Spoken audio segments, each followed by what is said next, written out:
Good morning, good afternoon, and good evening sa inyo kapatid. Welcome sa Digipreneur Program. Ako nga pala si Jonathan Vicente, isa sa company speaker at syempre isa na rin po sa libo-libong natulungan ng programa ito. Alam mo kapatid, parehas lang tayo. Hindi ako nagsimula ng expert at hindi rin ako nagsimula ng may malaking puhunan. Parehas lang tayo, naging first timer din ako. At possible, nakita mo tong negosyo na to sa panahong hindi mo inaasahan. Ngayon kung ikay estudyante, na patuloy na nagsisikap sa pag-aaral, maaaring dumating ka na rin sa punto na napapatanong ka na rin sa sarili mo na pagkatapos mong gumraduate is makakahanap ka ba ng magandang trabaho? Sa panahon ngayon na sobrang taas ng unemployment rate at kung makahanap ka naman ng trabaho, sapat ba ito para magbago ang buhay mo at para makatulong sa pamilya mo? At kung ikaw naman ay nagtatrabaho o isang empleyado, baka nararamdaman mo to. May sahod ka, pero parang naghahanap ka ng mas malaking oportunidad. Kaya kung isa ka sa taong may mga ganitong tanong at naghahanap ng kasagutan, kapatid, nasa tamang lugar ka. Sir Jonathan, possible nga ba na kahit nag-aaral ako o nagtatrabaho ako, is pwede akong kumita ng malaki? Alam mo kapatid, kahit sino ka pa o kahit ano pang estado ng buhay mo, kaya mo naman talagang umasenso. Nagiging mahirap lang minsan kasi walang tamang sistema at walang nagtuturo kung paano. Pero paano kung may sistema at may magtuturo sa iyo kung paano kumita sa Digipreneur Program? Pero hindi ko man alam kung paano mo nakita tong negosyo na to, maaaring nakita mo to sa Facebook o may isang Digipreneur partner na nag-share sa iyo nito. Pero isa lang ang sigurado ko, hindi ito aksidente. Kaya ngayon, tuturo ko sa inyo kung paano nga ba kumita gamit ang Digipreneur Program. Alam mo kapatid, yung cellphone na gamit mo, alam mo bang pwede natin pagkakitaan yan? Paano? Using our platform na kung saan magkakaroon ka ng online services business.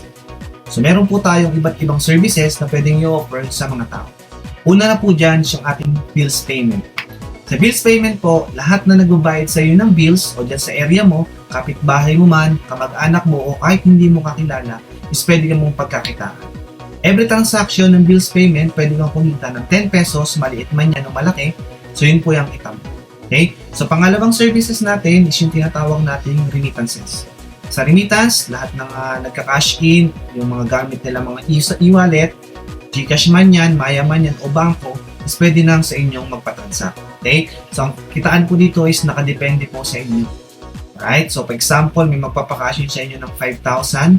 So, pwede mong i-charge siya ng 100 pesos. 10 pesos po doon mapupunta sa ating tie-up. 90 pesos, yun po yung magiging income.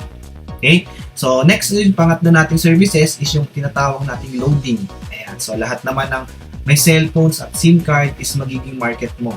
Lahat ng networks dito sa Pilipinas, partner po natin dyan. And maganda po dyan, lahat ng promos na mga networks natin is sa system na rin po natin. Okay? Pang-apat na services natin is yung tinatawag nating airline ticketing. So, dito naman po ang magiging market mo is lahat ng sumasakay ng eroplano, local man yan or international, market mo po yan. Okay? Ang kitaan po dito sa airline ticketing actually napakalaki. For local bookings, you can earn 500 pesos per way per pax. Okay? Sa international booking naman po, you can earn 1,000 pesos per way per pax. Ganun po ang kalaki.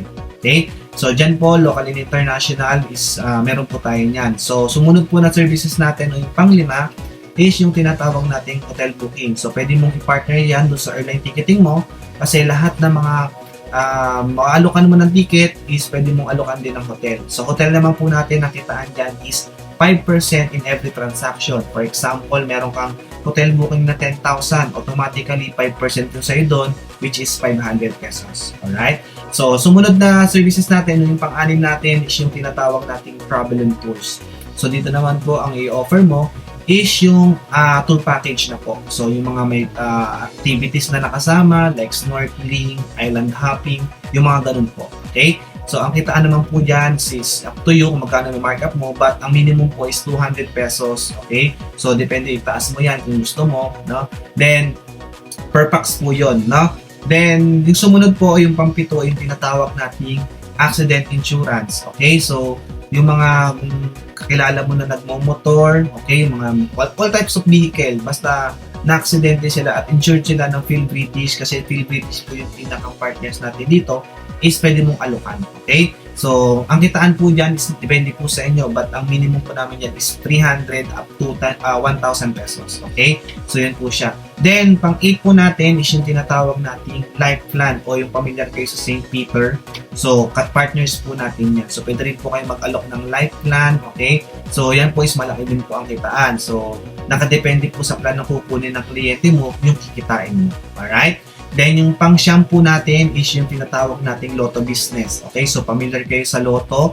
Yung mga tumataya ng PCS o Lotto games is magiging market mo po yan. Okay? So, ito po is mayroon pong ibang device. Okay? So, sa all-in-one po natin is pwede pong cellphone. Okay? But ito pong si Lotto is meron po itong sariling POS. Alright? So, sa Lotto po natin, ang kitaan naman po dyan, in every transaction, in every taya ng customer mo for Lotto games or for PCSO games is 4% po yung sa'yo doon. Okay? Then, yung digit games, yung mga 3-digit, 2-digit, ang kitaan mo po dyan is 2.6%. Okay? At ito pong nakakatuwa dyan. Kapag po may tumaya sa inyo at nanalo ng jackpot, meron po rin kayong income doon. Okay? So, ang income mo po doon, ang minimum ng kita mo doon is 0.05% up to 500,000. Okay? Ganun pong kalaki. So, dito po sa Lotto business natin, ang ganda kasi handheld po yung pinakang device natin. So, Wi-Fi lang po, internet connection, pwede ka na mag-operate ng Lotto business dyan sa area.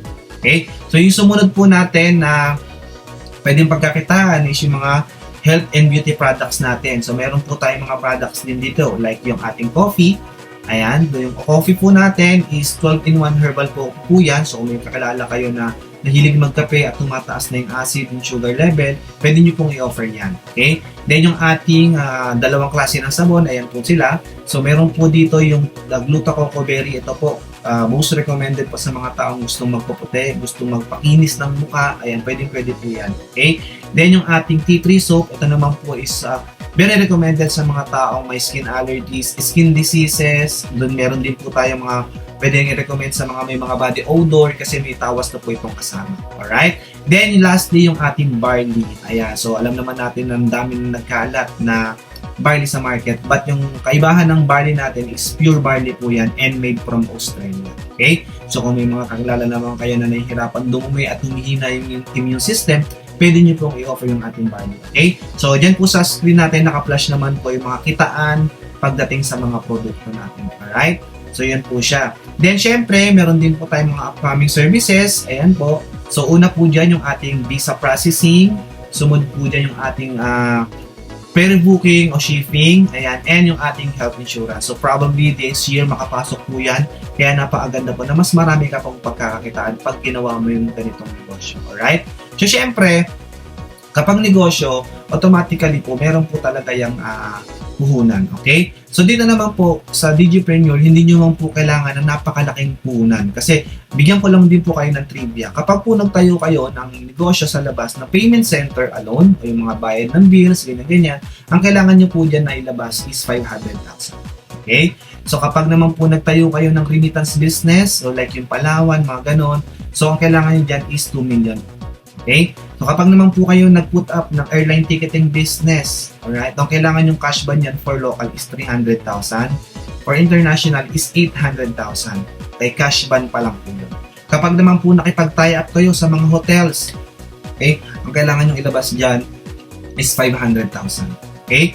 So, yan po is a total of 4.1 million kapag nag-put up kayo ng all-in-one business na inisa-isa nyo. Okay? So, yung ganun pong kalaki.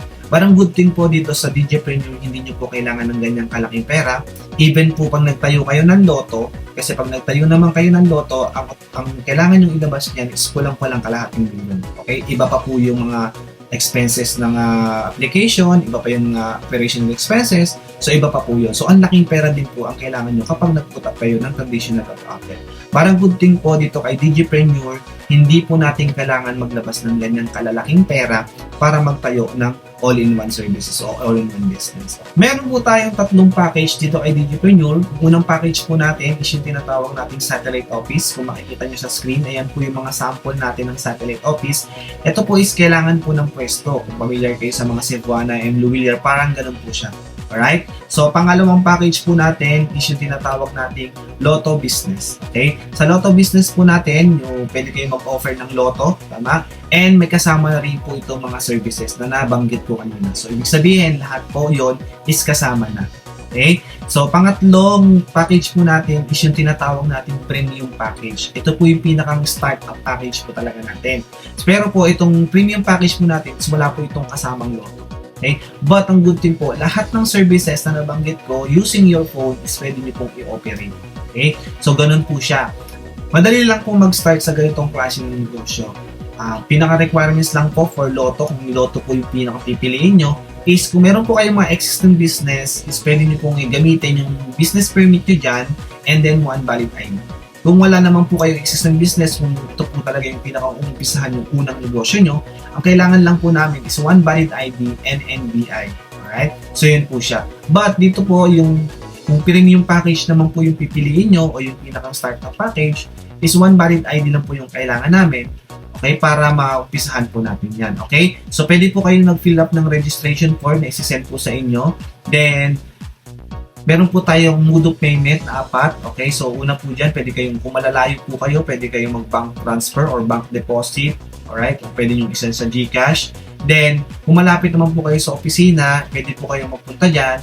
And, pwede po kayong mag-over the counter dyan. Ang opisina po natin is located po yan sa Camias Road near GMA 7. Okay, so yun po siya.